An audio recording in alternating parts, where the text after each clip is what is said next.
immerse themselves in a learning experience, obviously focused around the Sikh faith, culture, and history, but the learning experience goes above and beyond just the confines of our Sikh faith. It's learning from each other.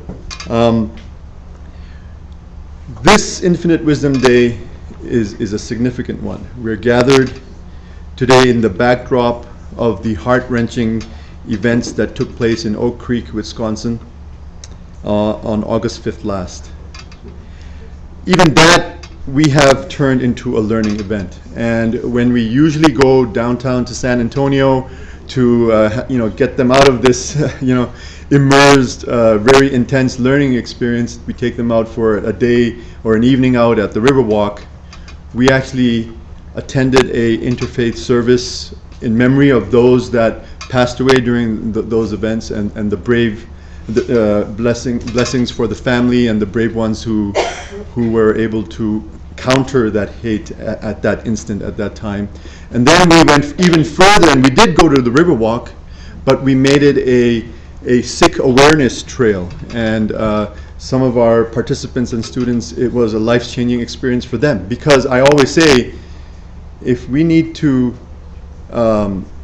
teach something, that is the best way to learn as well. And what we were doing that day was we were trying to share the Sikh values with others, and it just turned into a learning day. Infinite Wisdom Day, and our topic was planned prior to those events, and we chose to actually keep this topic, what we had chosen earlier. And there was a reason for that, and I think it made sense, because the dialogue and narrative as a result of those events on August 5th has to do with hate and senseless violence. But the undercurrent of all of that is fear, and it's a fear of the us versus them. It's a fear of the that versus the other, the quote-unquote other idea. And this is a similar narrative of the haves and the have-nots, and these other topics that we're going to be discussing today as well. Regardless, it is our responsibility, now more than ever before, to just go beyond narratives and discussions and dialogues and change that into action. So this darkness of fear and ignorance, we believe, can only be eradicated with the light of knowledge and sharing and wisdom, and not just, once again, in either the academia or media, but all echelons of life. Kind of like, the 99% has to work on this. This idea of knowledge sharing so we as Sikhs, all of us gathered here today, I'm sure have that hope within us that this is going to happen in earnest, and that knowledge sharing is actually going to turn into action. So today's topic is going to be the interplay of faith, economics, and politics. It'll be a panel discussion which will consider the implications of the global economic situation on the role of faith in charity and community work, the use of the pulpit during a presidential election year, and the techniques of faith-based mobilization and activism, especially in light of the global Occupy movements. That's what our esteemed panelists were given directions to create their narrative around that. Before I start off our proceedings, we wanted to do a couple of things first. And one is to start off, rather than a moment of silence, etc., the Sikh way of commemorating significant events is through our mode of music and singing. And this will be what's called a shabad from our Guru Granth Sahib. It'll be sung in the traditional Gurmat Sangeet method. So a couple of our Siddhakars, this project called Siddhak, we lovingly call the participants Siddhakars, they will lead us in this singing. The translation, etc., what they're singing is up there. We ask that all of you, if you cannot sing or understand, at least join in on the harmony that we're going to be sharing right now. So without further ado, Resham Singh and Ajmeet Singh, please go ahead. Can everyone hear me? Yep. Vaheguru Ji Ka Khalsa, Vaheguru Ji Ki Fateh.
जब ते साध संगत मोहे पाई, जब ते साध संगत मोहे पाई, बिसर गए सब तात पराई।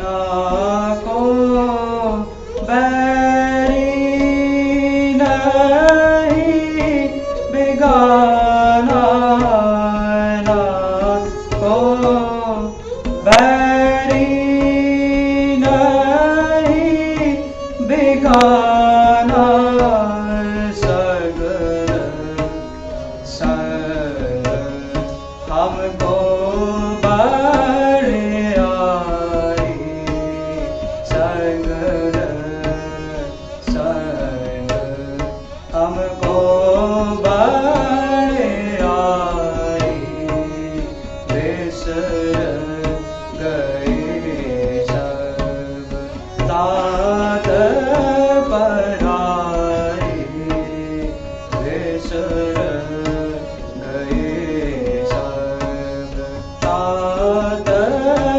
पराई।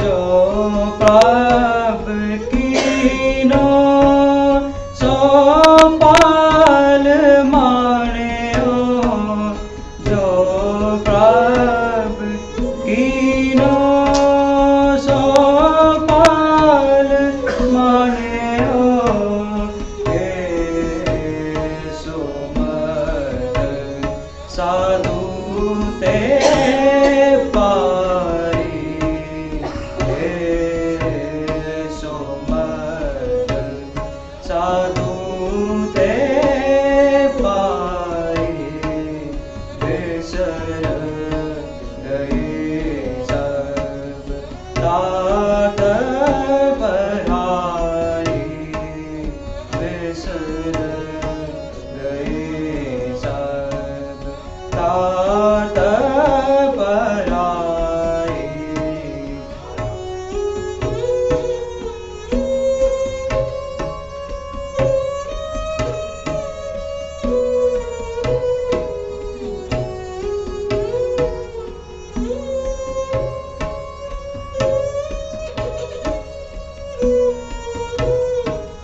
सब में रव रहया प्रभ एक, सब में रव रहया प्रभ एक, पेख पेख Nanak bag Sai, पेख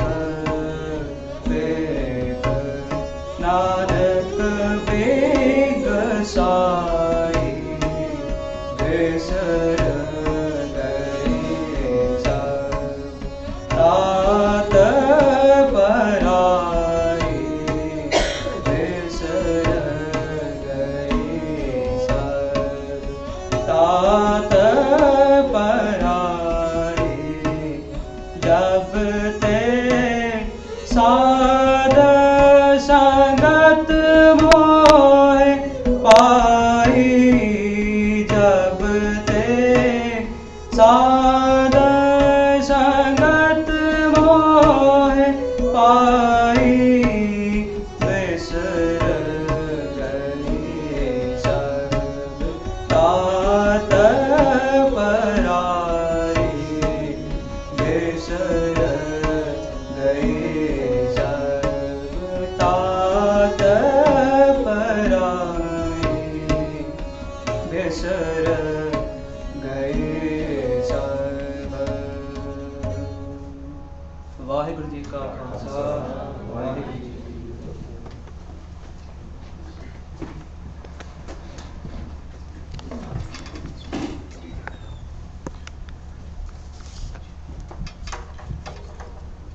So as we're clearing out, I do want to start off with a few thank yous. And the first thank you, of course, is to our Sikh Research Institute team. We, this year, would be remiss to not utilize the technologies that exist today. And the whole session today, all of the panelists and their talk and what we just witnessed is being streamed live. And if you go to our webpage, you will be seeing the proceedings. And that was, our team. One of the members I want to mention is who was holding the camera and readjusting it is Sarah Strew, responsible for all of our outreach, marketing, communication type of programs. Varinder Kaur, she is our office manager. Probably you have those panelists for sure, and even the general invitations were gone through her. And Jasmine Kaur, our director of education, whose flagship program this is. I'll be mentioning others as we go along, but wanted to thank our SikhRI team and the Siddhikars and the participants who also helped in preparing all of this. Another thank you has to go out to the Concept Therapy Institute, which is the venue in which we hold our Siddhik program. Has been multiple years, as I said, and the Infinite Wisdom Day, and especially the Concept Therapy Institute. A lot of our participants themselves ask and want to know what CTI is about. They have been gracious to help us in the setup and open up the whole campus, whatever we want to call that, to be honest, but the whole campus to the public. So we're really grateful for that. I mean, this is an event which is very near and dear to us, and we want to open it up to the community, and they have allowed us to do that. So to explain a little bit about the CTI, I would like to welcome Kate Moore to the stage, who can give us a brief introduction about the Concept Therapy Institute.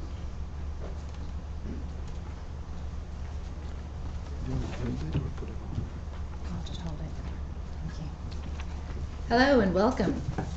I'm Kate Moore. I'm the Outreach Coordinator for the Concept Therapy Institute. And I just wanted to tell you very briefly a tiny little bit about concept therapy and about the ranch, as we call it. It is a campus, but it used to be a ranch.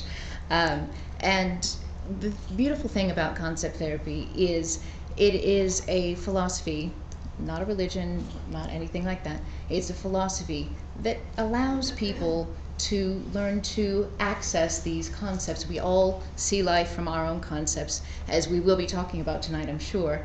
And it allows us to find those concepts for us that are limiting, that are false very often, that create dis-ease or discord in our lives, and eliminate those, replace them with more positive concepts, helpful and beneficial concepts.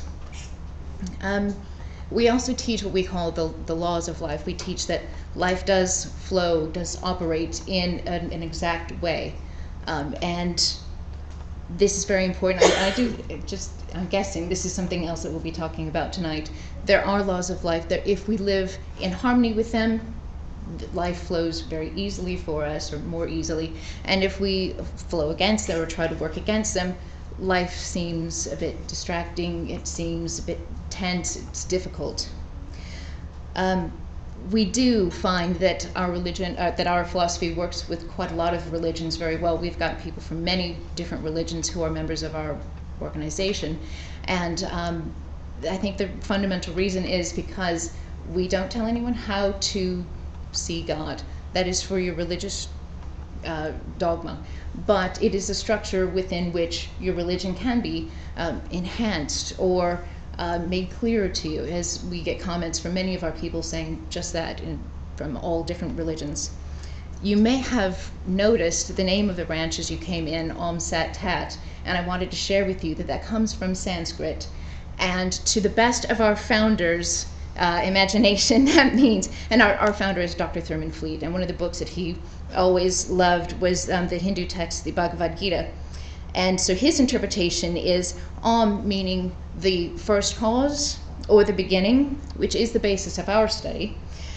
Sat, which is dedication to the Supreme, and then Tat for those seeking immortality. Obviously not of the physical form, but an awareness that we are something more than this lump of clay here. Now, originally, Om Sat Tat was designed to be a clinic for people who came to be healed and also to be educated in these laws of life and in their concepts, their own limiting concepts.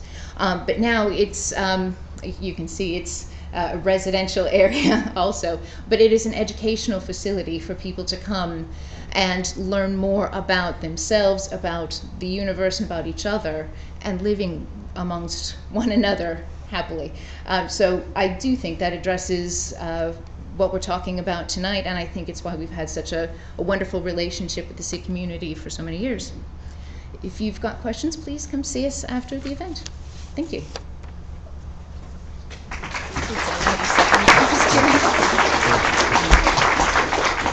Thank you very much, Kate. So we're going to now start our interfaith dialogue, but prior to doing so, there are some chairs up front. So if I can ask either our Siddiq participants or anyone else who, if they don't mind, to come up and fill in the seats in front so that those that may come in later can easily come and sit in the back and not have to disturb the proceedings. So we can actually force our Siddiqers to do so, but if anyone else wants to do, that's okay.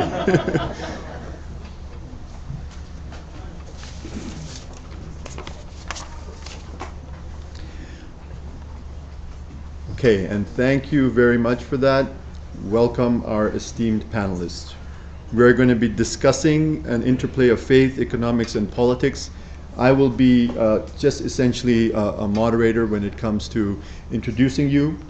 Each one of you, we will start from my right, going all the way left. I will announce your name and a brief introduction as you have provided to us, because we do not really want to confine your time that we've already done. So we are going to, because of the time frame that we have allotted, a maximum of 8 minutes will be allotted for you to share your views and thoughts on this topic. Question and answers related will take place towards the end. Harinder Singh, our Chief Programming Officer, will make some concluding remarks and open the floor to questions. I request our esteemed panelists to really focus and talk around the topic at hand. What I would encourage is that after the event, if the audience or others have questions about fundamentals and ideas about the faith itself, we do that later, and getting a dynamic and interesting dialogue going about the topic at hand, obviously based on your backgrounds and faiths, is what we want to really encourage today. So without further ado, if I may ask Ms. Barbie Gorlick to come up. And Barbie has co-founded the Tri-Faith Dialogue of San Antonio in 1999. She's on the board of the Soul Center and serves on the core team of the Peace Center of San Antonio and the Interreligious Council. She's a recipient of the San Antonio Bar Foundation, Peacemaker of the Year Award, and the Mind Science Foundation Imagineer Award. She's also a member of Temple Bethel, where the Interfaith service was held recently, and recently retired as a full-time teacher at the Circle School. Probably we have the option to put it on or just hold it. It's up to you. Okay. Okay, that's okay. And then you can just. Thank you. Thank you very much. I come with the traditional Jewish Hebrew greeting, Shalom, Shalom Aleichem. And the word shalom, many of you may know, is usually translated as peace. And actually the word shalom comes from a root word, salem, which means whole. And so in my faith tradition of Judaism, when we talk about shalom, we are talking about more than just the ending of warfare, but a condition where both sides are made whole. Until both sides are made whole, we do not have shalom. I would like to begin with a prayer that we say to mark special occasions. Baruch atah Adonai Eloheinu melech haolam shehekianu v'kiyamanu v'higianu la'azman hazed. Amen. Praised are you, Lord our God, ruling spirit of the cosmos, the one who creates all life, sustains life, and has brought us together at this moment. So it is my pleasure and honor to be here. I thank you for inviting me, and I have been a great admirer of the Sikh faith, and many of your prayers are so beautiful. I always enjoy your part at the MLK service every year. Judaism is a monotheistic faith and the oldest of the three Abrahamic faiths of Judaism, Christianity, and Islam. All of these faiths trace their heritage back to the character of Abraham. Of course, for our Muslim friends, his name is pronounced in Arabic Ibrahim, but it's the same person. And he's mentioned in their holy book, the Quran. Central to Judaism is the belief in one God and the Torah. The Torah is God's teaching and guidebook for the Jewish people. The Torah is made up of 5 books, and it's the same 5 books that begin both Hebrew scriptures, or the Hebrew Bible, and the Christian Bible. You may have heard of them. They are Genesis, Exodus, Leviticus, Numbers, and Deuteronomy. There are 2 other sections of the Hebrew Bible, the prophets and the writings. And together the whole Hebrew Bible is called the Tanakh, which is an acronym for the names of these 3 sections in Hebrew. Now the Torah clearly states that there is only one God and that all humans are created B'Tselem Elohim, which is in the image of God. God is believed to be indefinable, omnipotent, omnipresent, incorporeal, and the ultimate creator and source of all that there is. So, although God can never be fully described, there is one thing in the Torah that the Torah hints at to give us an inkling of what God is like, and that is humankind.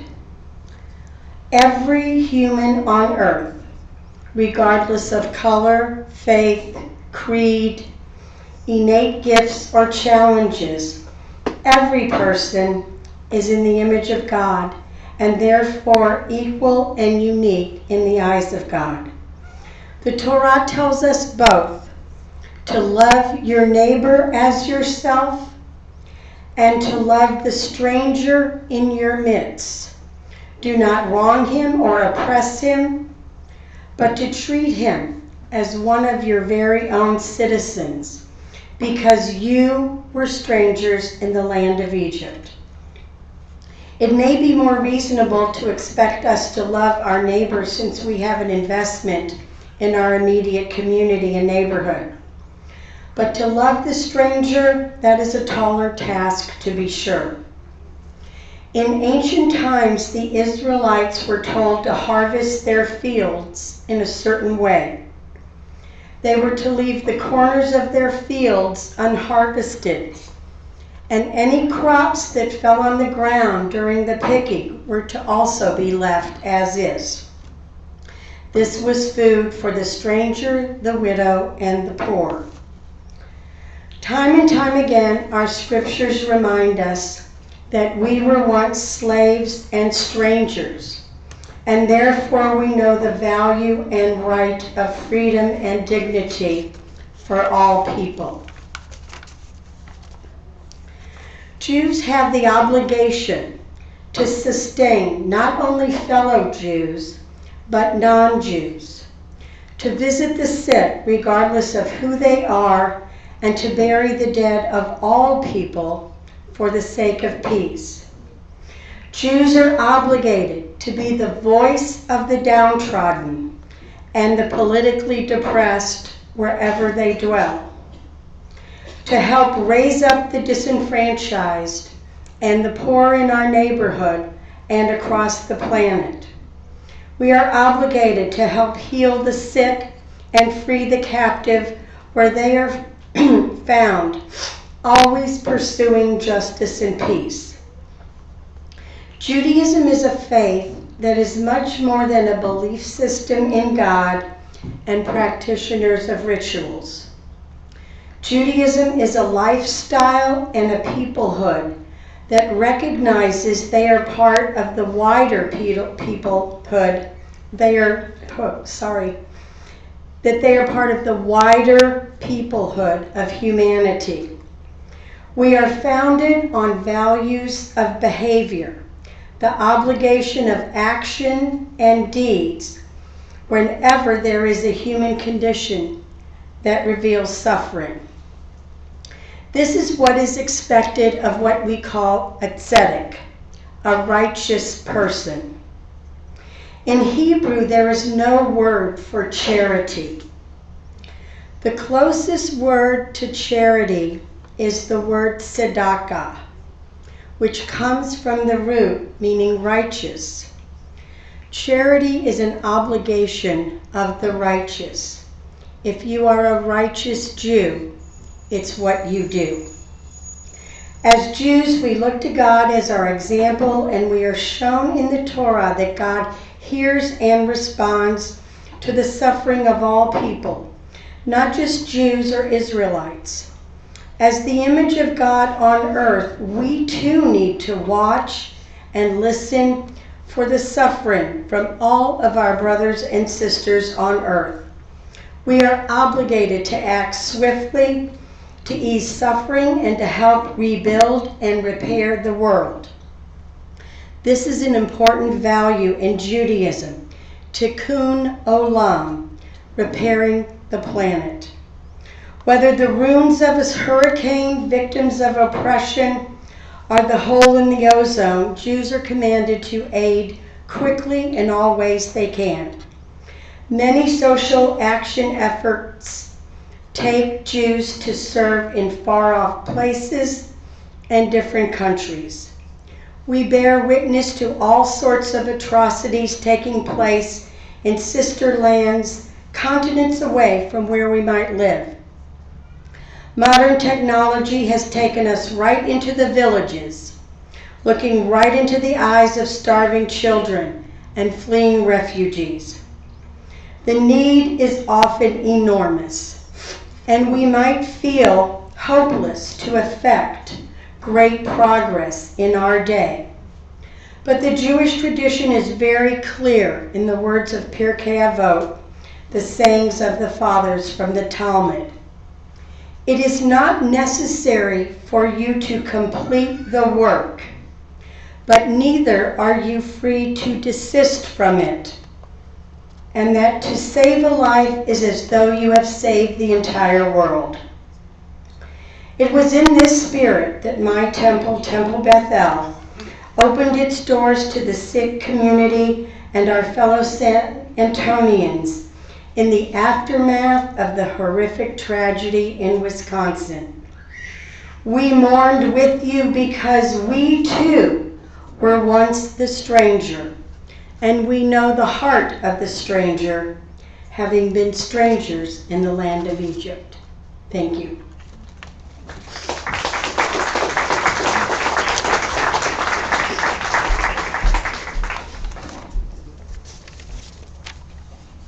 Thank you very much, Barbie. I would like to request Tom Keenan come up to the stage. Tom Keen is a retired professor of religious studies at Our Lady of the Lake University. He served as a founding member of the Justice and Peace Commission of the Catholic Archdiocese of San Antonio. He is a published poet. His latest book is titled Flowers for Lovemakers, Peace Builders, and God Searchers. We welcome Tom to the stage to share his thoughts. Thank you. Tonight, as we consider the global economic situation and the role of faith in politics and economic justice, we want to explore our common concern for living a faith that is active and relevant to our faith-filled understanding of what God is about and what the human family is about. Let us examine this concern on two levels. The personal level for us as individuals, and the collective level, the communal level, for us as a society, a people of one city, one state, one nation, one global family on this one beautiful and endangered planet. On the personal level, as a follower of Jesus, I try to center my personal relationships on a story Jesus told, where all nations assemble to hear God's judgment.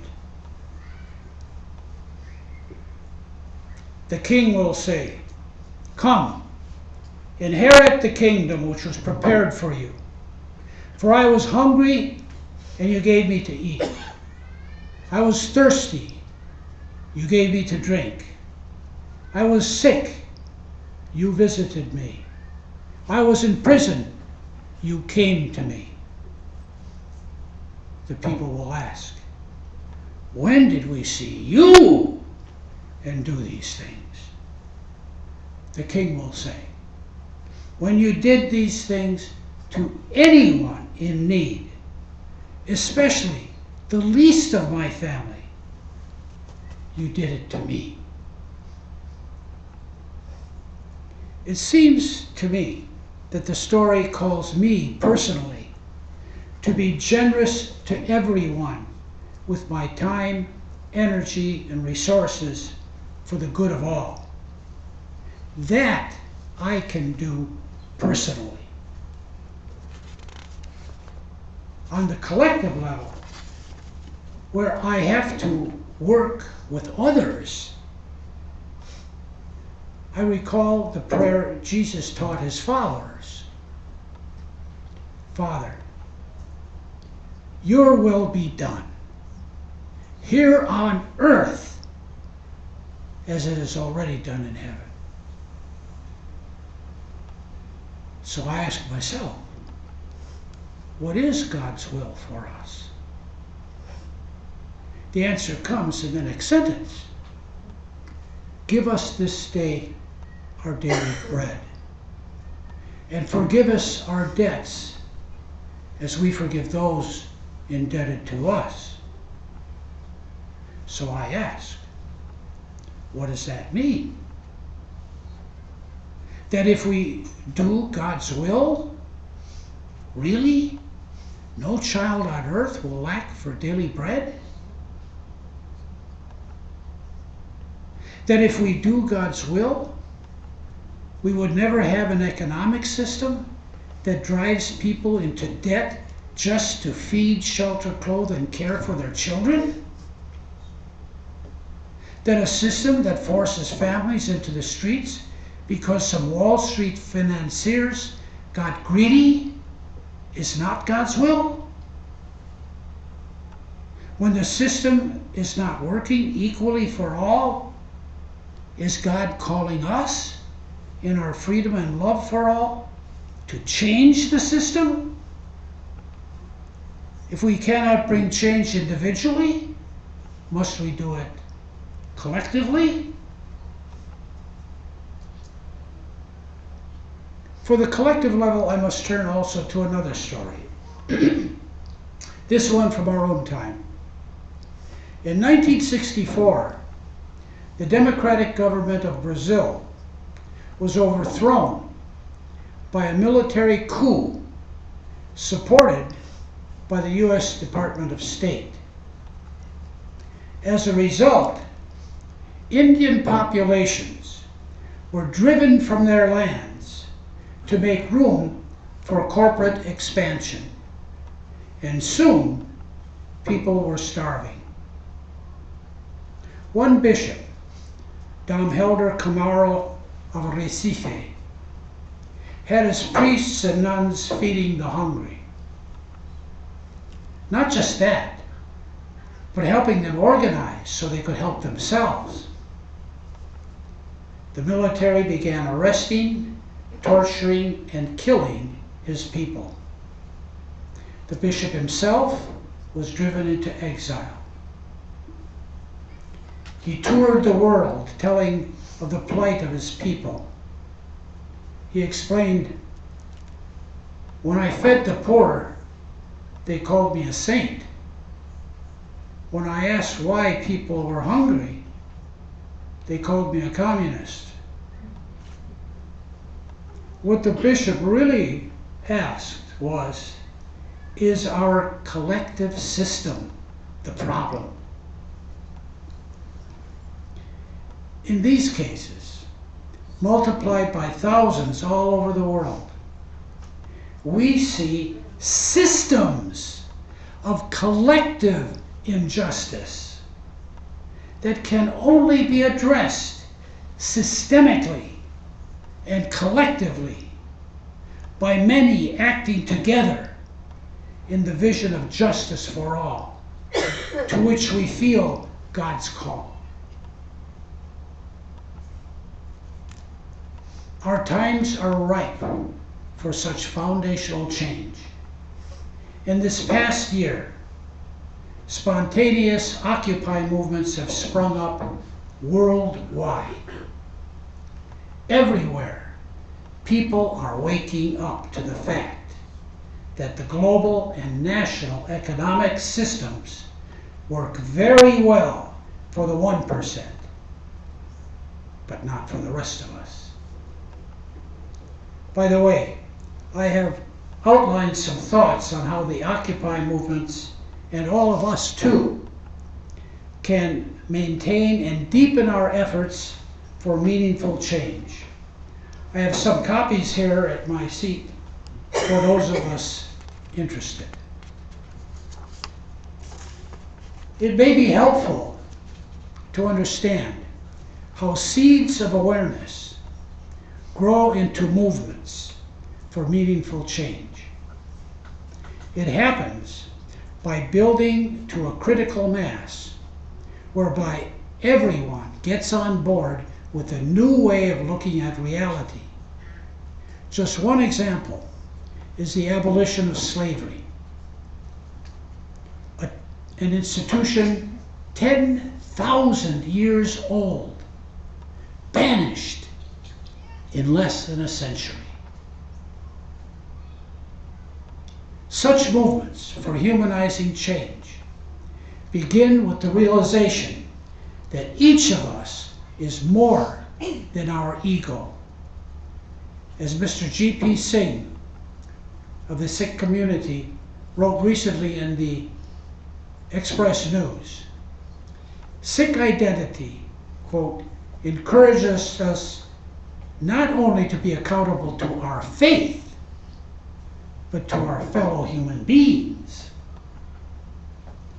In conclusion, I share with us a prayer that echoes Mr. Singh's thoughts. It is attributed to a 13th century Italian monk called Francis of Assisi.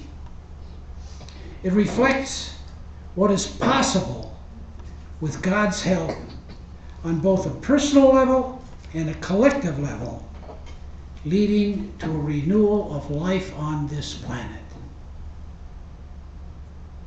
God, make me an instrument of your peace. Where there is hatred, let me scatter the seeds of your love. Where there is injury, pardon. Where there is doubt, faith. Where there is despair, hope. Where there is darkness, light. Where there is sadness, joy. O divine Creator, grant that I may not so much seek to be consoled as to console, to be understood as to understand, to be loved as to love. For it is in giving that we receive, it is in pardoning that we are pardoned. It is dying to self and to our own little egos that we are born to eternal life.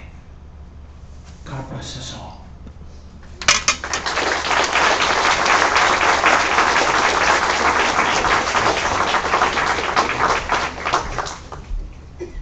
Thank you, Tom. Our next contributor speaker is Lopita Nath, if I can ask her to come up to the stage. Lopita Nath is an associate professor of history at the University of the Incarnate Word and the coordinator of the Asian Studies program. She serves as the leader of the President's Interfaith and Community Service Campus Challenge representing the Incarnate Word, where she focuses on helping with the refugee resettlement program in collaboration with the Catholic Charities. We welcome Lopita to share her thoughts. Just hold this? Yeah, you want to put it on? No, it's fine. Okay.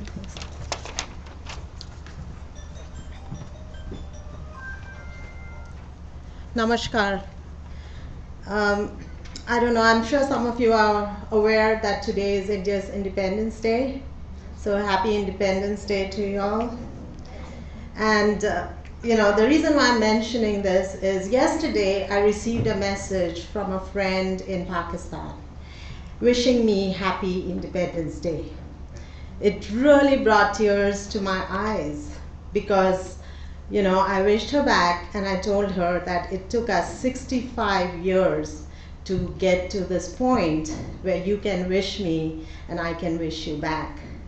And I think it's really fitting that I'm here today at this, at this function to present this, because I think it's really very ironical that, speaking as a Hindu, the one thing that really touches us always is that the foundations of Hindu civilization lay across the border of India, at the, on the banks of the Indus River, which is in Pakistan. And when India became independent, I guess that was one of the issues because, Pakistan was a very infant, very new nation. And the biggest burden that Pakistan had to bear was to take on this responsibility of a 3,000-year-old civilization.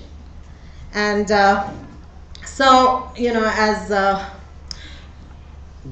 Interpreet Singh mentioned, is that, I'm in charge, I'm leading this President Obama's, campaign or challenge, which is known as the Interfaith and Community Service Campus Challenge. And this is an outreach to universities and campuses of higher education all over the United States to promote interfaith dialogue and community service. And the main focus on this is to turn US's diversity into its strength. That was the main idea.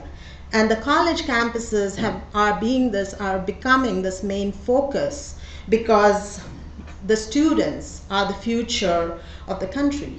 and any investment that we make on them will reap the benefits of the future and take it outside to the community. And one of the things that I really love about this program is that it's very, very inclusive. You know, it includes everyone, and it allows me to speak and create this understanding for the faith.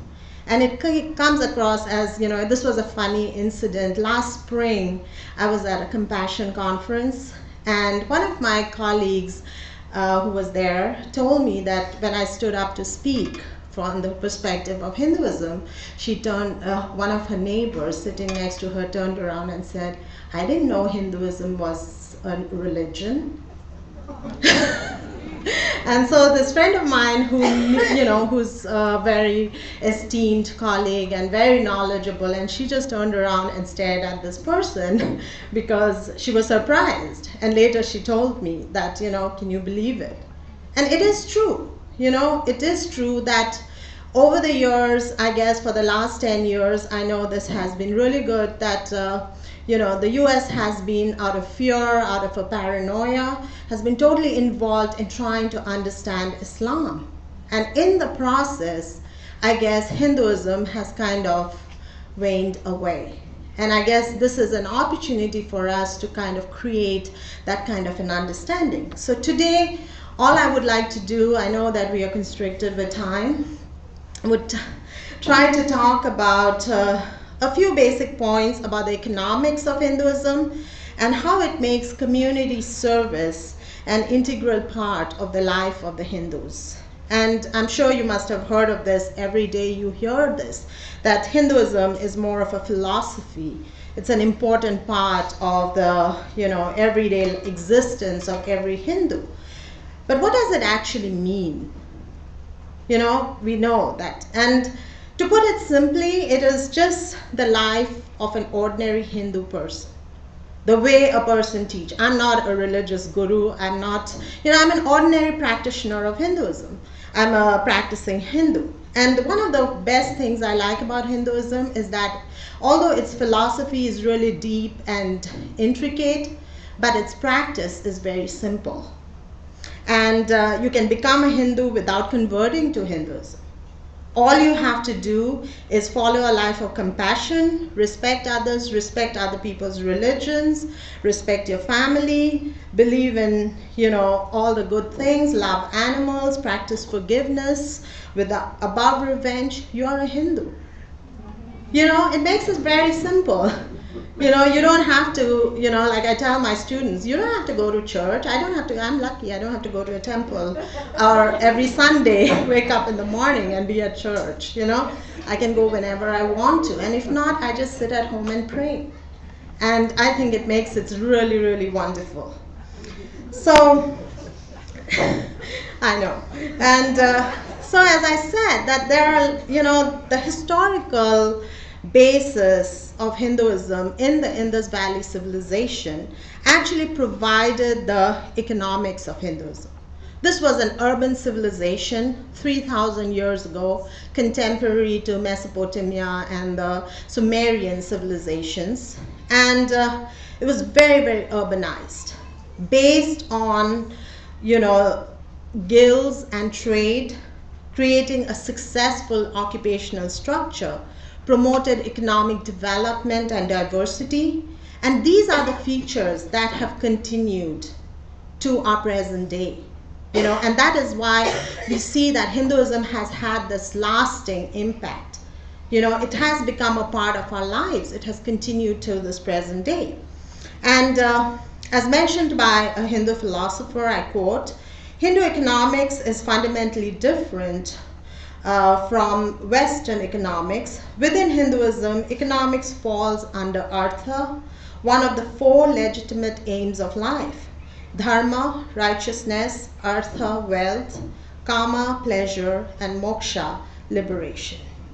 And as opposed to that, his comment was that in Western economics, human beings are regarded as the agents for carrying out economic activities, producing goods, and in turn consuming goods to complete that cycle. And So engaging in economic activity is a part of their religion because of the 4 duties, and it's also a part of the duty of every Hindu. So, as at the heart of, every Hindu economics is that the test of every policy is not profit, employment, or growth, but how it strengthens family and community, individual character, and sensitivity. And this is, stated by Professor Ramesh Dewan from Polytechnic University in New York. And it's very, very practical because it touches every aspect of life. Every Hindu is asked, you do not accumulate wealth, you do not hoard wealth, you collect wealth, you work for wealth. That is a part of your duty. So wealth and, working for wealth is a part of your duty in life, as is pleasure, as is attaining liberation or moksha, as is your dharma or following righteousness. Now, 2 of the important things, which is a very self-strengthening part of Hinduism, and I won't go into lots of details, and one of that is the caste system, which people, there have been a lot of different opinions about that, but it was initially came down all the way from the Indus civilization, and it is an economic system. It's a principle of the division of labor, apprentice training, and ensured that every person became a master in his own vocation. The same thing, another important aspect of this was to attain self-sufficiency.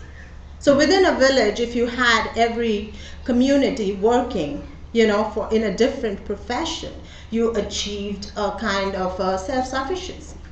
The other very important part of Hinduism was the joint family system, which I know we miss so much here, but it was, in a joint family system, it kind of is a collaborative effort where you're pooling resources, collaborating talent, training, inducting younger members, and thus creating a family structure which can lead to profit or which can lead to some kind of an economic activity. And I'm sure all of you are familiar with that. And so out of this, one of the things, just one conclusion, is that this idea of social responsibility and caring, which begins in the joint family system, kind of, crosses over into the community. So dana, which is basically giving, whether material or immaterial, is a very important part of the philosophy of every Hindu's life. And it was really interesting because I was asking, one of my friends back home, and I said, tell me something about what social service Hindu people do. I'm from Assam in Guwahati, which is far away from Punjab or from North India. It's in Northeast. And, this friend of mine said, well, all I can tell you is that the Gurudwaras here are really, really helping people everywhere. So you see that, in this kind of social service, for instance, the concept of the ashram, that is an area where every kind of charitable work extended to everyone. So I guess it becomes a part of what we do and who we are and how we do it. And I think there has been a movement to try and globalize this concept and make it much more of a wider factor. Thank you very much.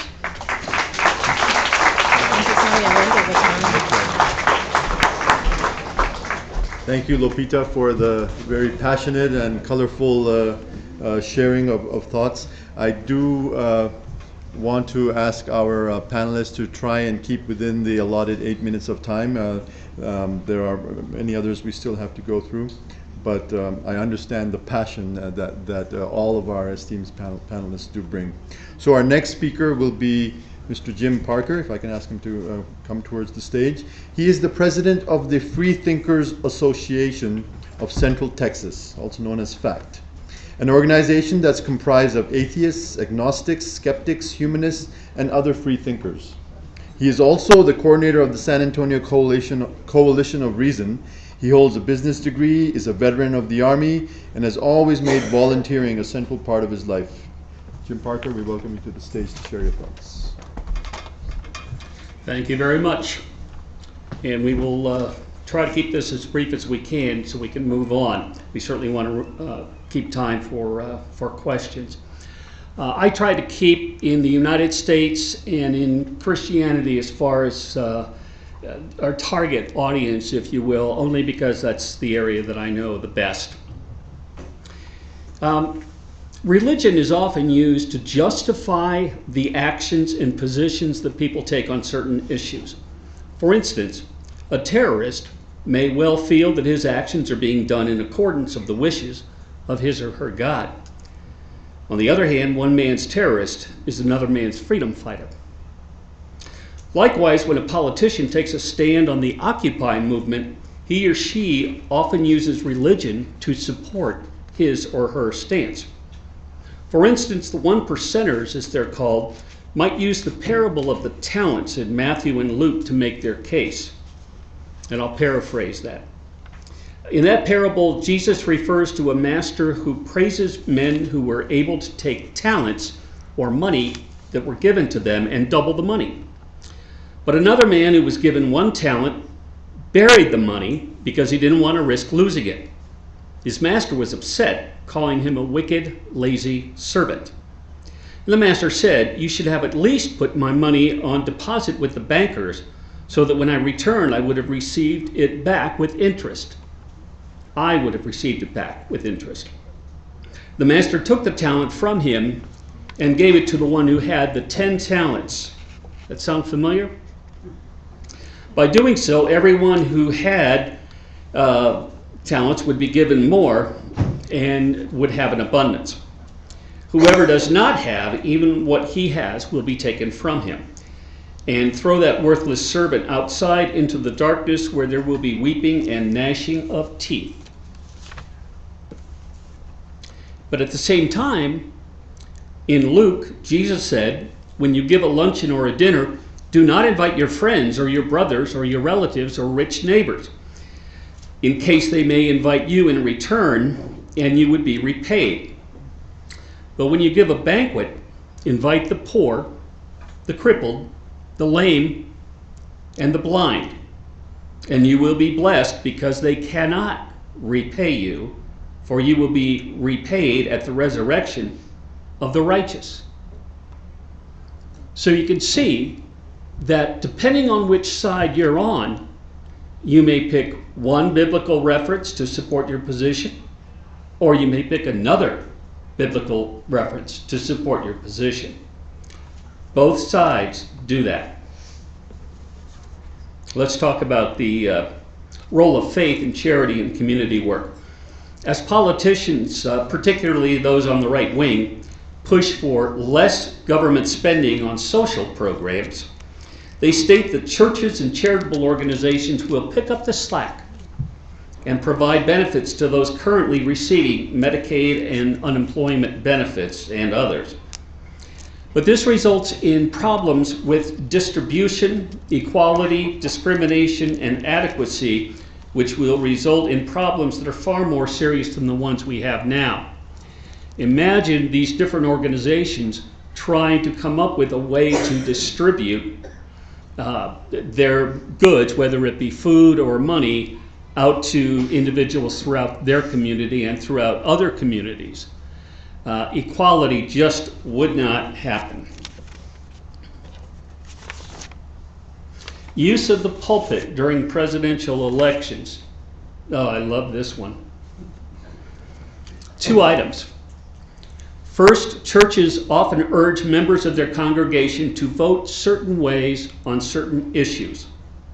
For instance, John Hagee, anybody ever hear of him? John Hagee is pastor of San Antonio's Cornerstone Church, and he had invited then presidential candidate Newt Gingrich to speak at the church. Now, Hagee has very strong political feelings about the relationship that the United States has with Israel. And he wants his church members to vote for those candidates who support a strong U.S.-Israeli relationship. Of course, that may have been the reason that Newt Gingrich had to drop out. I don't know. But the Internal Revenue tax codes are very specific about what churches are allowed to do regarding political involvement. If you've never taken a look at that, I urge you to do so. Appearances by politicians and mentioning stances during church services violate the IRS tax codes.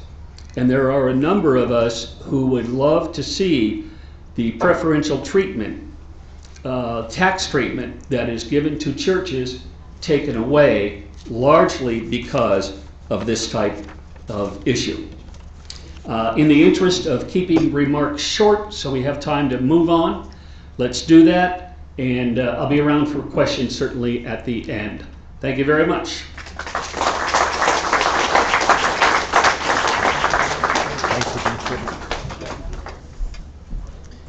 Thank you very much, Jim. I would now like to ask Dr. I.J. Singh to approach the podium. Dr. I.J. Singh, Inderjeet Singh, he's a professor emeritus of anatomical sciences at NYU, New York University, and serves on the boards of the United Sikhs, the MBSK Foundation, and is a fellow board member of also the Sikh Research Institute. He also serves on the editorial boards of Sikh magazines based in India, in Calcutta and New Delhi, Sikh Review and Nishan. He has authored 4 collections of essays on his journey as a Sikh in North America. And he is a columnist for several online Sikh sites. He is an instructor here at our Siddiq program, and we ask him to share his thoughts from the Sikh perspective. Briefly, please. I said that because I reinforced the brief part, but that's what I would like to do. You know, when Sarah assigned this topic, I wondered if she meant for us to occupy San Antonio today, as we seem to have done. This occupy, faith, economy, and politics is a heady mix and often explosive. And I won't touch that part too much. But these matters won't leave us alone, nor should we ignore them. They impact us every day. In our political economy, if I may make a combination of two things, and political geography exist as academic disciplines. Politics and religions have shared common ground from the earliest beginnings, since no human activity is free of politics. The nexus between religion and the economy awaits serious academic attention, but even the most lax or silliest MBA programs are not free of ethical imperatives, particularly in these post-Bernie Madoff days. Now, politics, economy, and faith create a three-legged system as the defining structure of society. A three-legged stool provides optimal stability. Sikhism, too, offers you a base that defines a life rooted in a three-legged base, rooted in honest earning, and that earning that would make it economy, right? That's economy. Sharing of life's material rewards with others who need it, and when you consider how you're going to share, that brings in politics. And the pursuit of both of these, with an awareness of the ultimate reality that provides us all a universal connectivity, and that would be faith. So that's connected. Economy and opportunity are interdependent. That's why during the present election cycle, the debate is defined by the Tea Party on the right, the Occupy movement on the left.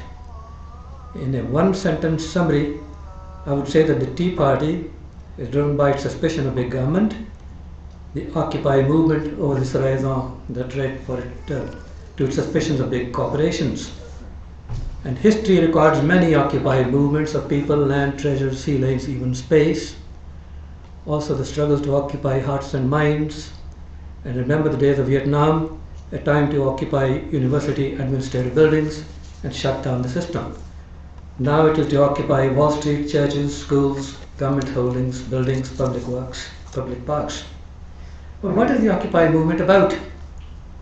Its paradigm emerges from a failure of what lies at the heart of the social compact between a society and its people. A just and progressive society aims to provide equality of opportunity, not of attainment. In the historic phrase, life, liberty, and the pursuit of happiness, Pursuit is the key word. And Occupy movements reflect inequality in resources and opportunities, ultimately of power over our own lives. When politics is driven by economy, inequalities are inevitable. But how about when politics is driven by faith? Then religion-based states emerge that may be neither just nor inclusive. The Occupy movement is now global, from Wall Street in New York to the streets of Cairo, which seems unfocused, but is clearly aimed at the growing socio-economic inequalities. The largest corporations of global financial systems appear to benefit a small minority, undermining the social order. Hence the genesis of the defining slogan of the movement, "We are the 99%. It refers to the concentration of wealth in the top 1% compared to the remaining 99%, and that's you and me. But where economy is the driving force of a society, why should anyone react so angrily at the success of others?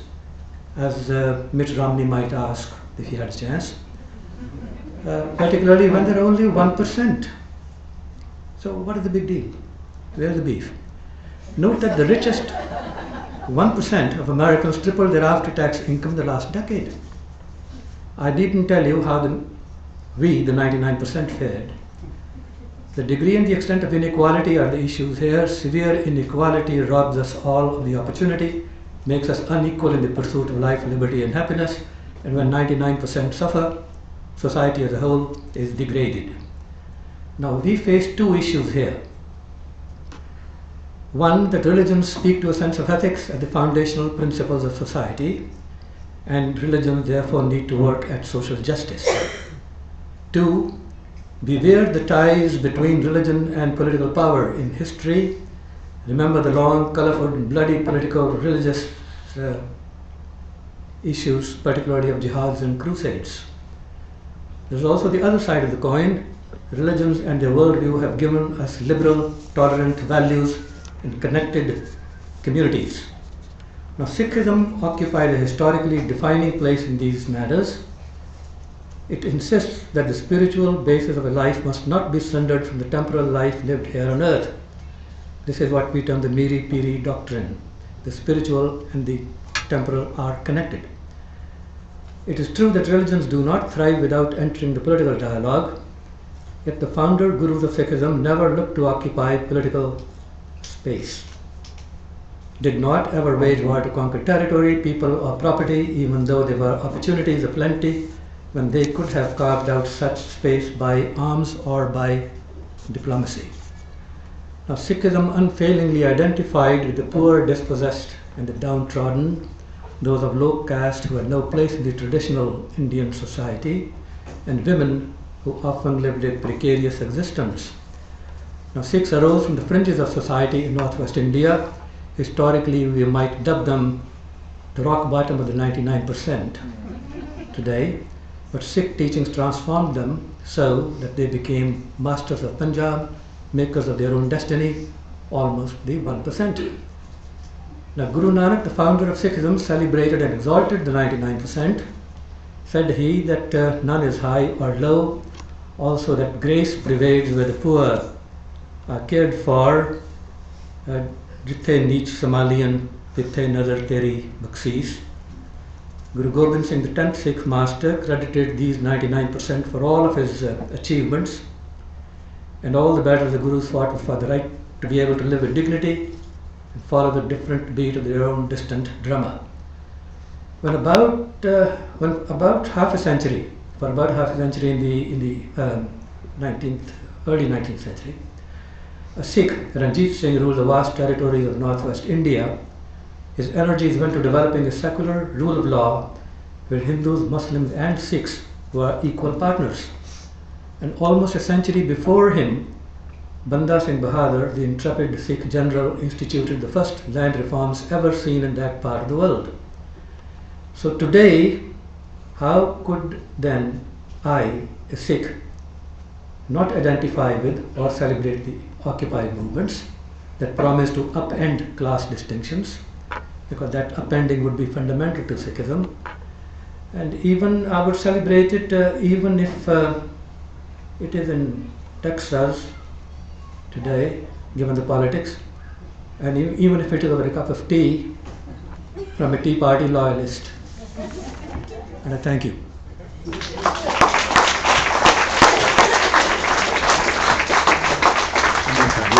on time. Dr. Ajay Singh was exactly on time, so his students know that he can finish his class on time.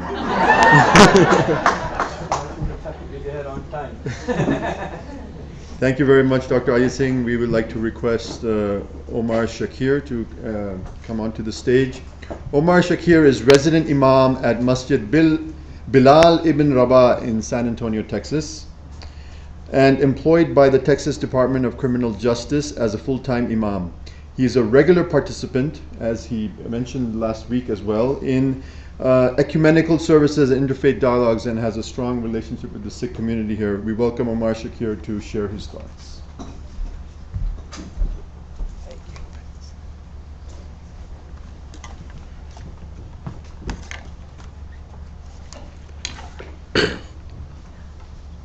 I'm going to help you keep time.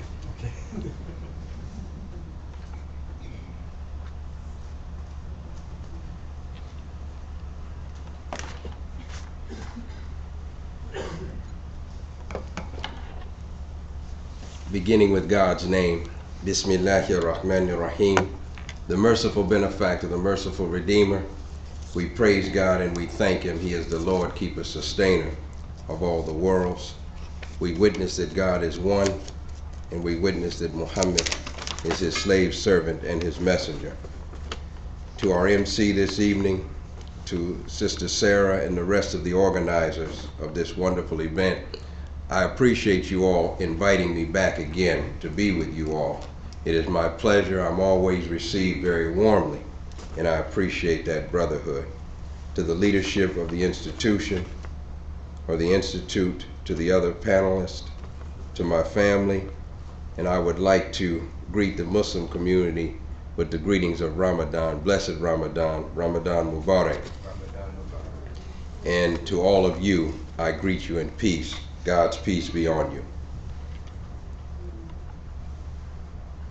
When we approach this topic this evening, and it is a tall order to do in just a few minutes, at politics, economics, charity, etc. Somebody said occupation.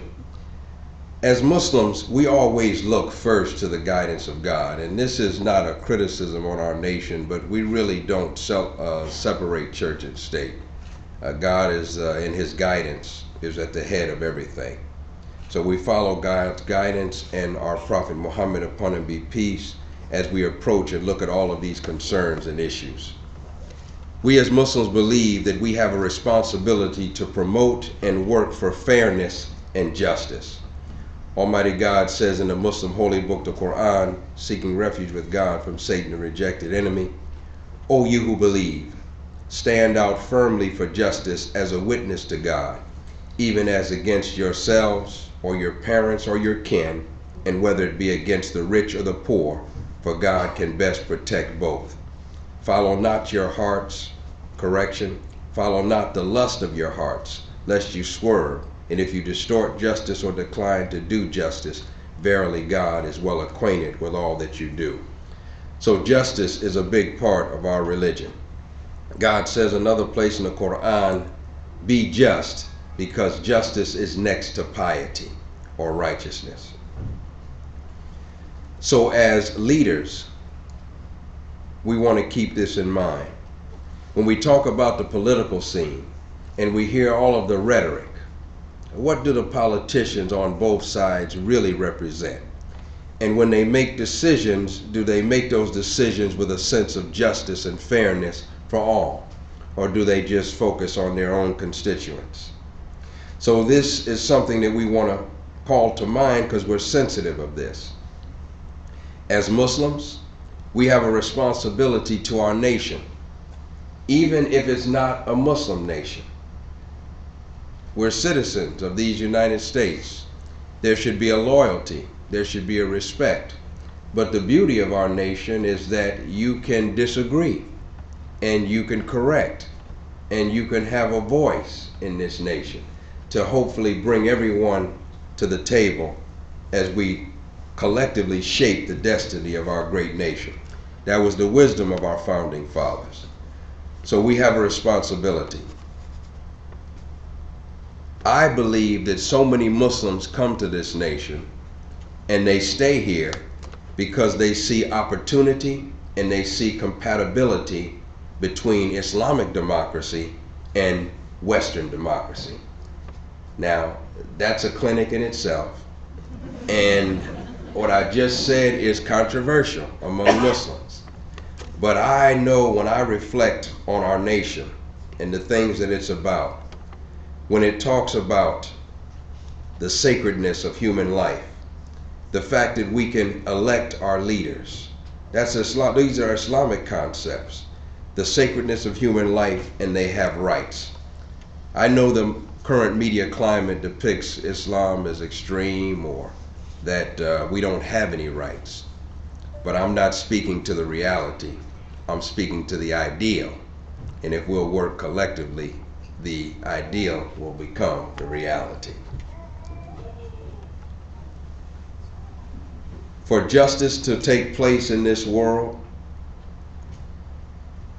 we have to check our negative human possibilities. Human possibilities like greed, envy, inflated ego, and hatred of others, to name a few. We must care about each other, and we must keep the balance. I'm going to conclude by reading another verse in the Quran on this idea of balance and caring. God says in the Quran, seek by whatever means God has made available to you the eternal home, but don't neglect your share of this material world. It continues and says, and do good as God has been good to you, and seek not occasion for mischief in the land, for God loves not those who do mischief. There's so much in this verse. I would just like to highlight a couple things. Firstly, this is about balance.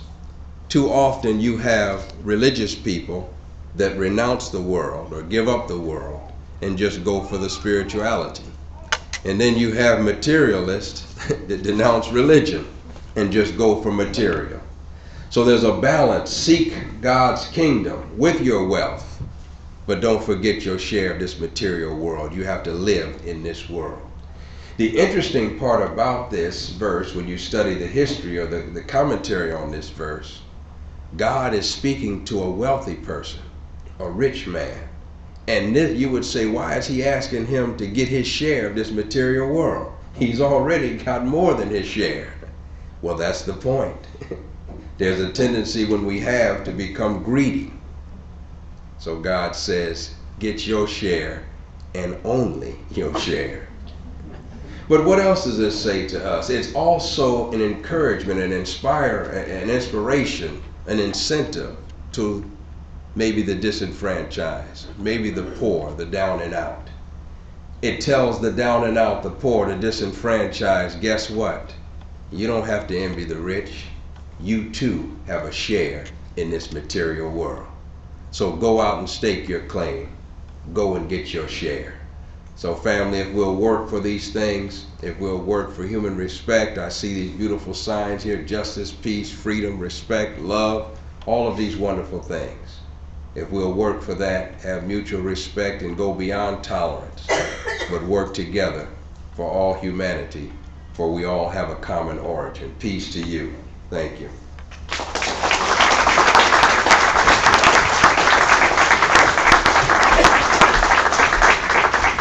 Thank you very much, Omar. I would like to invite Kylie John Clark up to the stage. Kylie leads meditation groups for the homeless in San Antonio through his organization, Homeless Meditation Practitioners Street Dharma. He is a senior student of Lama Tulku Tsori Rinpoche and is an ordained Ngakpa. I welcome you to the stage, Kylie, and please share your thoughts. Thank you. Well, I don't know about you, but I'm tired of this racial profiling. As you can tell, everywhere I go, people look at me and they say, fat white redneck, he must be one of them Buddhists. Huh?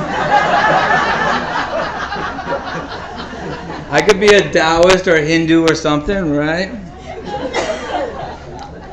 One of the panelists actually reminded me of a humorous story. When I was in India studying at my Lama's monastery, I had taken a break from the rigorous practices that we were doing, and I kind of slipped out in the woods for a while, out in the jungle area, and I just kind of stayed out there for about 9 hours by myself and just doing some meditation and some light reading. And I could hear children, and the way the monastery is set up, it's in a Tibetan refugee camp, but then on the outside of it, there's an Indian settlement.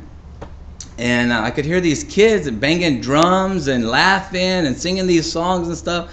And finally I was like, that's enough, I got to go see what this is all about. So I was barefooted, I'm walking up this trail, you know, stepping on rocks and just winding up this little mountainside there, and I could hear them, so I'm trying to follow the sound of these kids laughing and the drums, and they sounded so nice, and I hadn't seen anybody outside of the camp, you know, for several days. So I finally got out there on the road, and these kids, from an Indian school, they had made kind of like a parade, and they all had flags and drums and all this, and they were singing, and the teachers were walking with them. And I just started, you know, I finally went out on the road barefooted, you know, and I started applauding them. They turned around, they looked at me, and they dropped their drums. And they stepped back, they dropped their flags, and the teachers were like trying to get them back together in line. And I was like, hey, you know, I love you. That sounded very good. And then I disappeared back in the woods, you know. So went back down the trail and found my little tree and got in the lotus position and did some more meditating. So when I got back to the camp, I talked to my Lama that night. I said, kind of strange, I heard some kids singing and playing the drums, and I went out there to see what they were doing, but when they saw me on the road, they turned around the bend, and there I was, like clapping, and he started dying laughing. He said, yes, might be very strange for them. Today they celebrate kicking the British out of their country.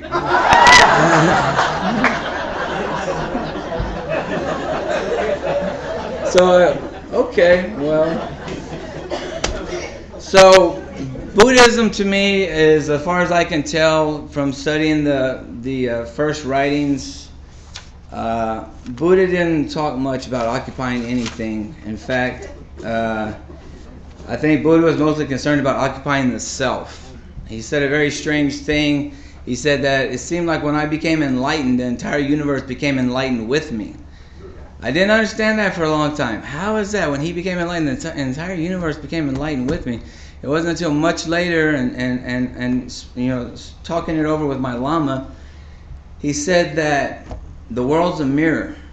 If you're still seeing anger and hatred and aggression and war and pain and suffering, it's because those things still exist in you. You see in the world what's in your heart. So as a Buddhist, there's a daily struggle of plucking those arrows out of myself, become a better person, because how can I help the world if I don't help myself first?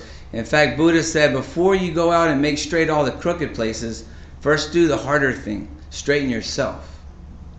So as people came to Buddha and they started following him around, and he turned around, there's people, you know, wanting to hear his teachings. He pretty much said, come away from that ego structure, come out of the world. Come out of a system that's based on ego and greed and all these things. Take time and look at yourself, at your own heart. And so he created a sangha of followers that lived outside of the society, and yet they were connected to the society because they had to go once a day, every day, to beg their lunch. They begged 1 meal a day from the society, so they never got too far from society. And yet they were perfect examples. For the society, they would perform religious things. They would go and they would teach. They would help, and they would be role models for people that had given it all up, giving away the money and the car and the jewelry and the bling bling and the family and all that to seek what they felt was the most important thing, and that's the self. You see? So there's a story told of a disciple named Tisha who had gotten really ill, and he was a monk, and the other monks tried to help him until he started breaking down with lesions all over his body. He had these pussy sores all over his body, and they said, well, I guess we did all we can do. We better get out of here. Looks like Tisha ain't gonna make it. Sorry. When Buddha found out about it, he rushed down the hillside to where Tisha was, and he tried to pick him up himself, and the other monks ran and they helped him, and they carried Tisha to where Buddha was staying, and Buddha put some boiling water on, and he told the monks to give him some food, to give Tisha some water, and Buddha got some rags, and with that warm water he cleaned every one of those wounds. You know, it's like small acts of kindness with great love, right? The last story I want to tell you is there was these 3 priests, and they were discussing what happens when a deer dies. Does a deer reincarnate? Is there a heaven for animals? If there is it the same heaven that we people go to? Or when they reincarnate, is it a lower existence or is it a higher existence? So Buddha's walking by and they say, hey, Siddhartha, come here, we got to ask you a question. So Sid walked over there and they're like, hey, what happens when a deer dies? Does he go to heaven or something like that? And the reason we're asking you is because there's a deer laying over there with an arrow sticking out of its side, and I guess a hunter had shot it and he escaped from the hunter, and we haven't seen him over there with that arrow, and so we got to thinking, you know, what happens to a deer when he dies? When Buddha turned around and he saw that deer, without a word he ran to that deer's side. He checked it out, he ran to the forest and got some leaves and some berries and some herbs. And he came back to that deer, gave it some water, pulled the arrow out, packed the wound with the leaves, bandaged the wound, and he carried that deer home. So we can sit around, we can philosophize all we want to. We can occupy Wall Street, we can occupy Washington, wherever you want to. But who's taking care of Atisha? Who's taking care of that deer?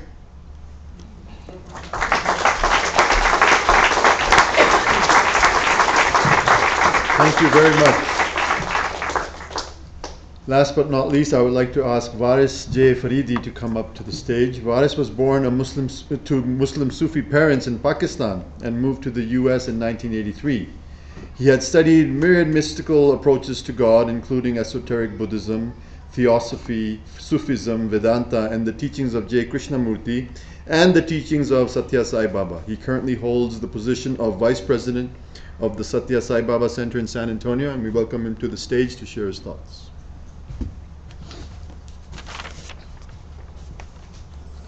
To that, I'll share a secret that when I came here the last time, I really didn't know until quite in the end who I was representing. Whether it was Sufism, Buddhism that I had a lot of association with, Satya Sai Baba, or whether it was a separate Vedic group. Today I know a little better. When I'm asked in Pakistan, where I'm not so quick to reveal my Vedic associations, who I am, what's my religion, I say I'm a universalist Muslim. And they ask me what that is, and I said, well, it's a new thing. It's God's it's God's fresh experiment, and if it's successful, He's going to send 300 million more. And I see the signs of this experiment really growing globally, and I see more and more universalist Muslims, and I guess that's part of God's plan. I really believe that religions that grow in an exclusive way was also part of God's plan. And when the time has come, for them to be universal, that's also part of God's plan. And if I say I'm universalist of any religion, I'm a Vedic person, because that's basically what it is. I have grown inside Islam, and I know the incredible beauty of it. And a lot of what's seen about Islam is really an image, and a lot of it has to do with projection from the media and all that.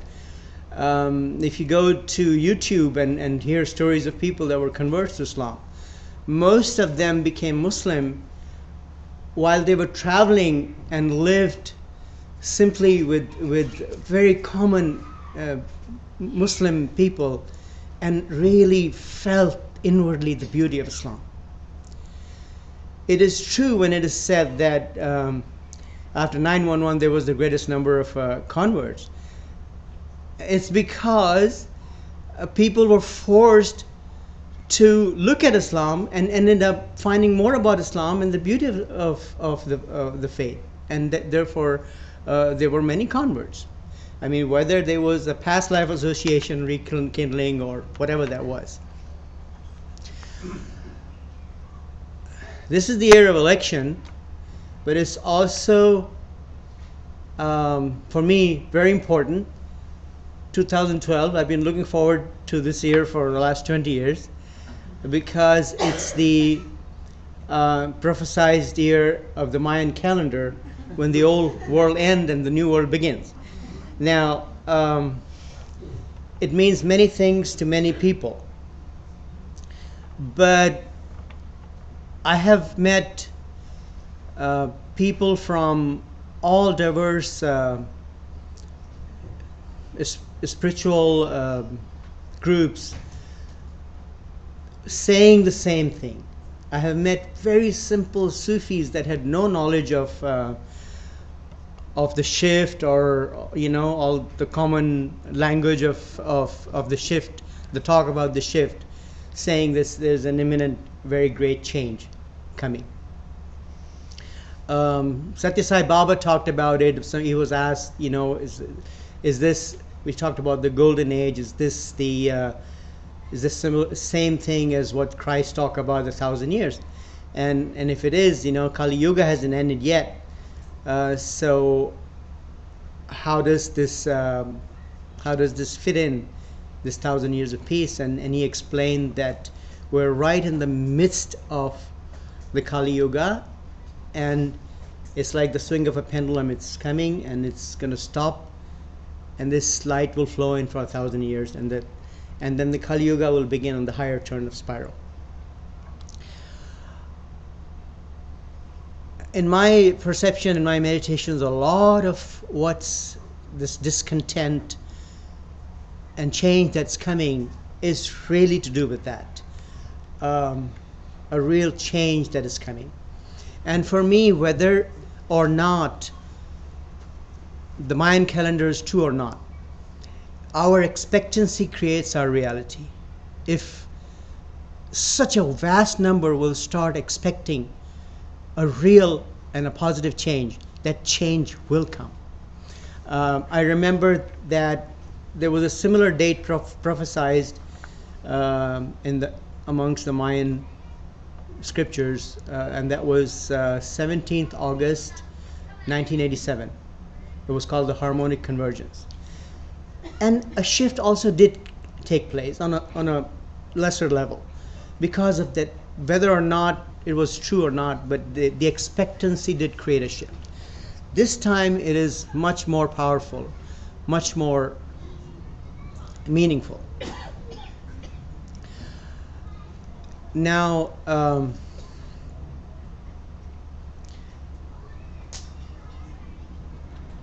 there's a talk about this year, the energy of the shift increasing more and more and more, and it'll reach some kind of a quantum effect, and that will start bringing a change in consciousness. And as far as all that is happening, as far as the economy, I feel so much that this has to do so much with the values changing. I mean, after all, what is economy except what the value we put on things? And if that undergoes a really sharp change, then the whole economy is going to change. And if it undergoes a complete change, then the old economy has to die for the new to be. If the old was based on greed, greed and power, then and the new economy is going to be based on sharing and love, then the old economy has to die for the new economy to be. It's not necessarily a bad thing. It may really be a very good thing. It's the same thing with everything else that's happening. The global Occupy movement, it's that unrest, the unrest with the old way of living, the way of power and greed. And so the term has been used, the change from the love of power to the power of love.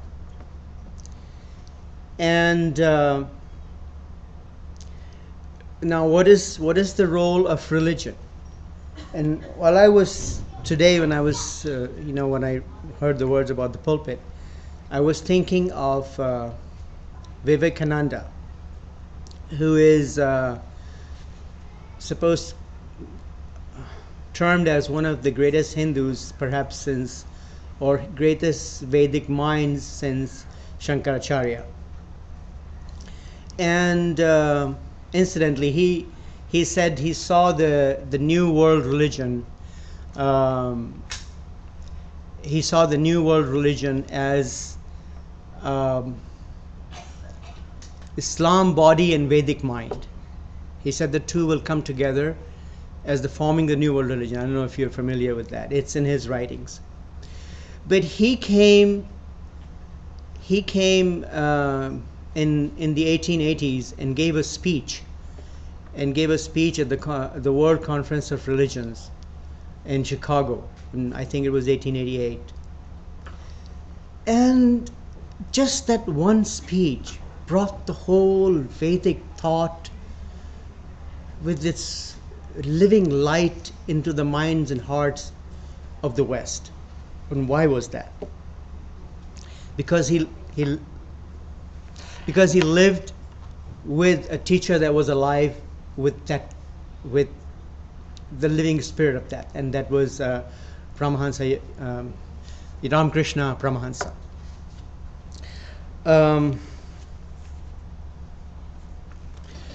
So to sum it up,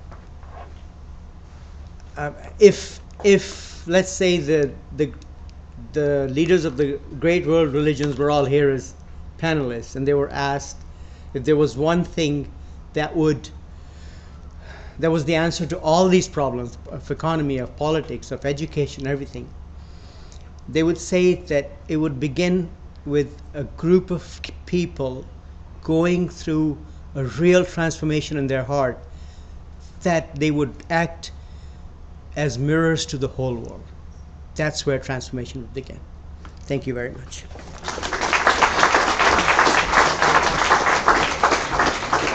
Thank you, Boris. And that concludes all of our panelists' thoughts that are being shared. It definitely, after listening, was definitely an interplay. We played with a lot of ideas of faith, economy, and politics. Now I would like to ask Harinder Singh. He's the Chief Programming Officer of the Sikh Research Institute, one of its founders as well. And he has a knack of bringing things together. So all of these different ideas that have been discussed, not only is he going to try and bring it together, he's also going to facilitate discussions, or questions, which I'm sure some of the audience will have with our panelists. So I ask Harinder Singh to join the stage.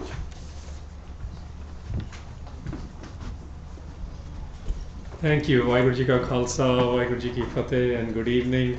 I was taking notes on each of the presenters and started out writing all the profound lines everyone's saying.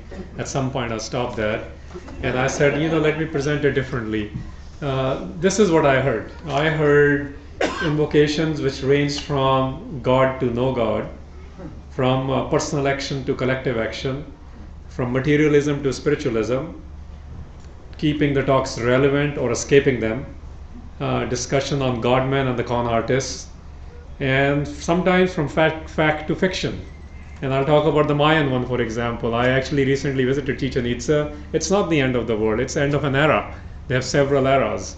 Similarly, Since 47 was brought up, incidentally, if you haven't figured it out, it is the 65th anniversary of not just India and Pakistan, but actually later day creation of Bangladesh in 71. And what we don't realize is that 65 years ago, fate of today's 1.7 billion people was decided by the British Empire, and they actually did that by calling something Transfer of Power Act. It was not Independence Act. And they left the power to the ruling elites of those countries. And if you look at it 65 years later, that has become the hot point in the world. So the 99% in South Asia, which are 2 out of every 7 people in this world, are living below miserable lives. Just look at the statistics from UNESCO, World Bank, and other places. So I don't know if that's the model we need to bring to the world. Another thing I heard was actually adding more things, so we have heard quotes from lots of different people and ideas and ideologies. If you look at the language of defiance today in the world, which speaks across continents, religions, as well as different cultures, it's the language of hip hop. That's the language of defiance. And to quote my favorite hip hop prophet, Chuck D, from Public Enemy, he's the one who said, before you learn how to fight, you got to fight for your right to fight. And that's where we are at the crossroads in America. I mean, we actually don't count. We are trying to figure out how to get a space where we can actually present our opinions. So, we are back to 80s maybe, what Chuck D, that somebody asked him what D stands for. He said D's for dangerous, because he was making people think. So I think that's where we are. We are in the home of the brave. We are involved in seemingly endless wars and the attendant abuses, including the financial crises and the economic malaise. And if this model has made world look less like the models to aspire, then we better shun these examples and figure out the new model for the 21st century. So our response must search within our religions, our ideologies, our cultures, and our intellectual histories for inspiration. Why are we running away from intellectual histories? For example, I would say to mostly the God or the God idea or the religious idea people who are sitting here, or philosophies, there's something to be learned from people who don't believe in God. And those who are not looking at the godly ideas, we need to look at the understandings of the godly ideas. For example, I was in London a few weeks ago, and St. Paul's Cathedral's one of the rectors was fired because we identified with the 99%. And within 2 days, then the Archbishop actually said we made a mistake. Church does need to identify with the poverty issues in England. So there are few, seldom, rare personalities in the religion who do speak up where they need to. So while we will appreciate Richard Dawkins as God for the non-religious, but among the religious, there are other personalities who are trying to figure out what to do. So where you choose to donate your money, time, how you end up voting in November elections, whether you like the paraphrasing which Mr. Ryan did recently of Thomas Jefferson, it's very ironic. What he said in his inaugural speech was complete paraphrase of what Thomas Jefferson said. But here is the irony. Thomas Jefferson is the man who said it doesn't matter whether you believe in one God, 3 God, or no God. And that's the reminder we need today, that America is something which is an intersection of all these things. So how you end up voting in November, where you give your time and money, make sure it is benefiting those 99%. That's what we are agreeing to, more or less. And don't let Fox or MSNBC tell you that you don't have brains. Yeah? So let's exercise our own divine gifts, and at minimum, I'll just end with that we need to create Begumpura. There's a utopian ideal of Begumpura in Sikh tradition, which actually is ecumenical because it came from a low caste individual, so-called low caste in India, Bhagat Ravidas. And this is what he says. He says, you cannot have a place without sorrow unless you have 3 things. So this becomes a vision for how do you create a nice place to live. He says you can have that only if everyone has a right to exist with respect and dignity. Second thing you must have is that taxation must be fair, just, and progressive. And third thing is political stability is only possible if there are no second or third class citizens. That's the vision we need to work toward. And whether you believe in religion or not, we can all figure out our traditions and intellectual histories to work toward it. So may the Force, as a Star Wars fan, may the Force guide all of us, regardless of our personal protocols and personal priorities in life, how to really create that place without sorrow. So here is what we'll do quickly. We'll send a mic around. I've asked a volunteer. So if any of you, if you have a question, please raise and the mic will come to you. We'll send 2 of the mics to the panelists. If you have a specific question for one of the panelists, you can direct it to them. If not, then I'll try to intermix it between them. So I'll make sure not every question is directed to only one person. Okay, so anyone with their hand up, can you please take the mic to them? One can go in public and the rest can stay, one can stay with the panelists. Go ahead. Can you take one mic there in the back? There's a hand up there. And my request is, if you can keep your question and comments to less than 30 seconds, and to responders, we'll say, can you do the same thing, except we'll give you double the time, 1 minute. Can you hear me? Is that turned on? Yes. Okay. I was fascinated by the universalist Muslim talk, because I myself, as a Baha'i, as a sort of a universalist, and Lopita's comment about your behavior can make you a Hindu without ever having to convert. One of the things that I want to know about is, if you are really expecting a big change, a big shift, then what are we seeing that is going to be the replacement? We talk about a lot about fixing the current system, but we don't talk about how we're going to envision the replacement. And I wonder why people don't look at the Baha'i model as a possible replacement and look for places where that model disagrees with your faith and then start a dialogue. So I'm wondering, how can we shift the discussion from what's wrong to what is the model that we want to be the replacement, and work on that? Sounds good. I take it you have a direction toward a particular person, or? Just your response. Okay, all right. Okay, if we look at it from the really higher spiritual point of view, then the new must come out of something that has nothing to do with the old. You know, you have to first really wipe out the old, and then if you are in the state of higher creative spiritual state, then out of that you act in the moment in a very powerful way. Okay. And you can't project while you're still in, if we're talking about a complete transformation. You can't project the new while you're still